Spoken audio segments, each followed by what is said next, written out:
ယခုဗီဒီယိုကတော့အမေရိကန်မှာကိုမြန်မာလူမျိုးတွေကိုလိန်လဲလဲပြားနေတဲ့အမျိုးသမီးအကြောင်းကိုပရိသတ်တို့သိအောင်ပြောပြပေးပါမယ်သူမကို Facebook ပေါ်မှာတွေ့မြင်နေကြမှာပါသူမနာမည်ကတော့လေဗီစနေထန်လို့ခေါ်တဲ့သူပဲဖြစ်ပါတယ်တချို့ကတော့အရင်ကတည်းကသူမဟာလိန်လဲတက်သူဖြစ်မှန်းသိကြပေမဲ့အများသောပြည်သူတွေကတော့သိကြအောင်မထင်ပါဘူးသူမဟာဆိုရင်မြန်မာစီးပွားရေးအတိုင်းဝိုင်းမှာနာမည်ပြက်ပြီးတခြားနိုင်ငံကိုပြေးသွားတဲ့သူဖြစ်ပါတယ်2010တုန်းကသမ္မတဟိုတဲ့လော်ဘီမှာအဲ့ဒီအမည်အိုးသမီးရဲ့အကြောင်းချီးမွမ်းခန်းစကြားရတုန်းကတည်းကမတင်ကာဖြစ်ခဲ့ဘူးပါတယ်ထင်းတဲ့အတိုင်းပါပဲအချိန်လုံးမှသူမရဲ့လိန်လဲမှုကိုပိုတိလာခဲ့ရတယ်ပရိသတ်တို့ပိုတိချင်ရင်စုံအောင်နားထောင်ပေးကြပါဒီစာရေးသူရဲ့ရင်ဖွင့်ချက်ကိုကျွန်တော်ပြန်ပြောပြပါမယ်2020ရေနံမြေနဲ့အမေရိကန်ရောက်မြန်မာနိုင်ငံသားများအပေါ်လိန်လဲမှုနံပါတ်1 2022ဇွန်လ9ရက်နေ့မှာလေဗီစနေထန်ပို့စတက်လာပါတယ်အကြောင်းရင်းကတော့ရေနံမြေလက်ကားပေးမယ်ဆိုပြီးလိန်ခဲ့တဲ့တာကိုပထမဆုံးပြောပါမယ်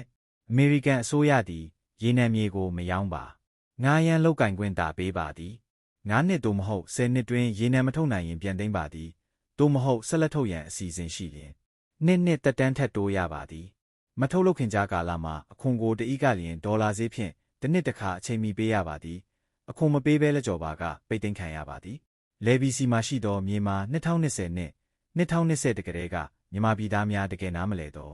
မတိတော့ဆူရှိလိပ်ပြီးစူဆောင်းထားသောငွေရှင်များရေနံမြေရတာနဲ့ချမ်းသာမယ်ဆိုတဲ့အပြောကိုယုံပြီးဆိုင်တွေရောင်းလိုက်ရသူများကိုပြန်ရောင်းရန်အမေရိကန်အစိုးရစီမှာလုတ်ပိုင်ခွင့်လေလံဆွဲပြီးထားတဲ့မြေတွေဖြစ်တယ်။အဲ့ဒီမြေတွေဟာရေနံပဲတူးလို့ရမှာဖြစ်ပြီးလူနေခွင့်စိုက်ပျိုးခွင့်မရှိပါ။နံပါတ်2လေလံရပြီးမြေများကို2020မေလကစပြီးသူမဟာအနည်းဆုံးဒေါ်လာ9000ကနေဒေါ်လာ3သိန်းကျော်အထိပြန်လည်ရောင်းချခဲ့ပါတယ်။အဲ့ဒီဝယ်တဲ့အထဲမှာကြက်မလဲပါတယ်။သုံးကွက်ကိုဒေါ်လာ6000နီးပါးပေးရပြီးတစ်ကွက်ကိုသူမကအလကားပေးခဲ့တယ်။ကိုနာမည်နဲ့လုတ်ပိုင်ခွင့်အမိပေါက်ရဖို့အတွက်ကိုယ်တိုင်လုပ်ခဲ့ရပါတယ်။တချို့သူတွေကိုစာချုပ်လက်မှတ်ထိုးခိုင်းပြီးထိုးကြပေမဲ့အခုထိဘာမှမသိရသေးသူတွေရှိပါတယ်။ကိုပိုင်စာရွက်ရသည့်အထိတစ်နှစ်ကျော်ကြာခဲ့ပါတယ်။ထိုချိန်ကြားကာလအတွင်းသူမကိုကိုဘက်ကအဆက်အသွယ်လုပ်တဲ့အခါဘယ်တော့မှလုံးဝဆက်သွယ်မရခဲ့ပါဘူး။သူခေါ်ခြင်းတဲ့အခါခေါ်မဆက်သွယ်လို့ရပါတယ်။အရန်လှုပ်ရှုနေတဲ့ပုံစံနဲ့ဆက်ဆောင်ခဲ့ပါတယ်။အဲ့ဒီလိုလုပ်နေတာကိုလည်းကျမဘက်ကယုံကြည်ပေးခဲ့ပါသေးတယ်။နံပါတ်3ရေနံမြေလုတ်ပိုင်ခွင့်ရတဲ့အချိန်ထိသူမလိန်တယ်လို့မထင်ခဲ့သေးပါ။ကိုကတကယ်အဲ့ဒီရေနံဘက်အကြောင်းတွေမသိတာပါ။သူ့ပြောတစ်ခုတည်းကိုယုံမိခဲ့တာပါ။ Facebook ပေါ်မှာတော့အရန်ချမ်းသာကြောင်းဘသူတွေနဲ့ဘလို့ပေါင်းကြောင်းအမေရိကန်အစိုးရမလိန်ကြောင်းသူမကိုယ်တိုင်တူးပေးမှာဖြစ်ကြောင်းမူဆိုးမတွေကိုဦးစားပေးကြောင်းတည်သွားတဲ့သမီးလေးအတွက်လူတာဖြစ်ကြောင်းအမျိုးမျိုးနဲ့မြူဆွဲပြောခဲ့ပါတယ်။သူမရဲ့အဖွဲ့အစည်းတစ်ခုထဲမှာတယောက်$9ပေးပြီးဝင်ရင်ရေနံမြေနဲ့ပတ်သက်တာတွေအကုန်သိရမှာဖြစ်ကြောင်းပြောခဲ့ပါတယ်။အဲ့ဒါတွေယုံမိလို့ရဲ့နောက်တစ်ခုကမြန်မာနိုင်ငံသားကမြေကိုတအားချစ်တာမြေရရင်ဘာပင်စိုက်မယ်မြေကဝယ်တာဆိုတော့အပိုင်ရပြီလို့ထင်မိခဲ့တာလည်းပါပါတယ်။နံပါတ်4တကယ်တမ်းတတိပညာရှင်တွေအမေရိကန်မှာရှိတဲ့ရေနံမြေစရင်းရုံးတွေရေနံတူးတဲ့နေရာတွေကိုလိုက်ကြည့်ခဲ့တဲ့အခါမှာတော့ကိုဘယ်လိုမှလိုက်မမီတဲ့အရာတွေနဲ့ဆက်ကြုံခဲ့ရပါတယ်။ဒေါ်လာ2မီလီယံကနေ40မီလီယံကြားပိုက်ဆံမရှိရင်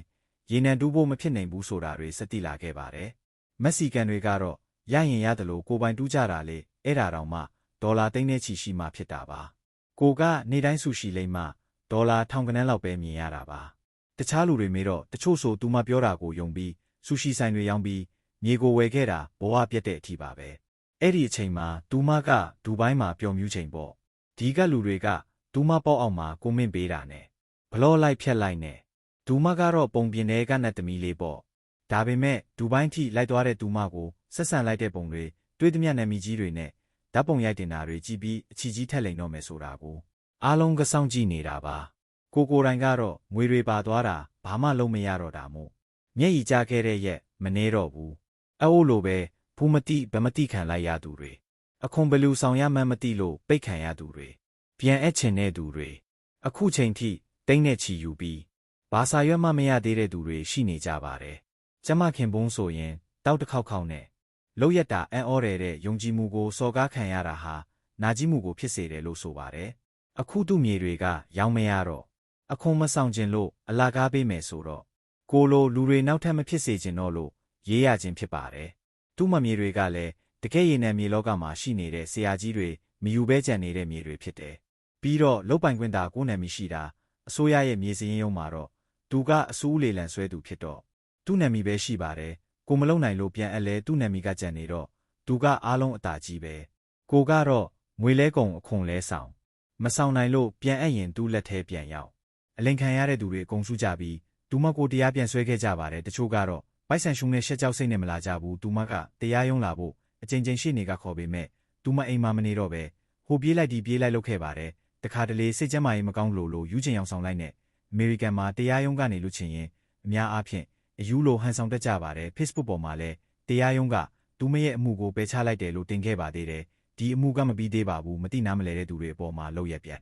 စားသုံးနိုင်တဲ့သူမကိုတော့အကုန်အံ့ကြပါတယ်မတိကြသေးတဲ့သူတွေလည်းနောက်တစ်ချိန်ဖြစ်လာနိုင်တဲ့အရာမို့သူမရဲ့အကြောင်းကိုစိတ်နာနာနဲ့ရေးလိုက်ခြင်းဖြစ်ပါတယ်နင်တို့ကညံ့လို့ဆိုတာတွေအချိန်ချင်းခါးသီးစွာကြားရပါတယ်ဟုတ်ပါတယ်ညံ့လို့လည်းဟုတ်မှာပါဒါပေမဲ့ကိုမြန်မာလူမျိုးမို့ယုံခဲ့ရတာပေါ့ကိုမြန်မာလူမျိုးကဒီလောက်ရက်ဆက်ပြီးလိန်စားမယ်လို့မှမထင်ခဲ့တာခုတော့သူမဟာယူနေတာလားယူဟန်ဆောင်နေတာလား Facebook ပေါ်မှာဆယ်လီလိုအရန်ကိုတထေးမကြီးလိုပါပဲကဲဒီအကြောင်းအရာကတော့လေဗီစနေထံက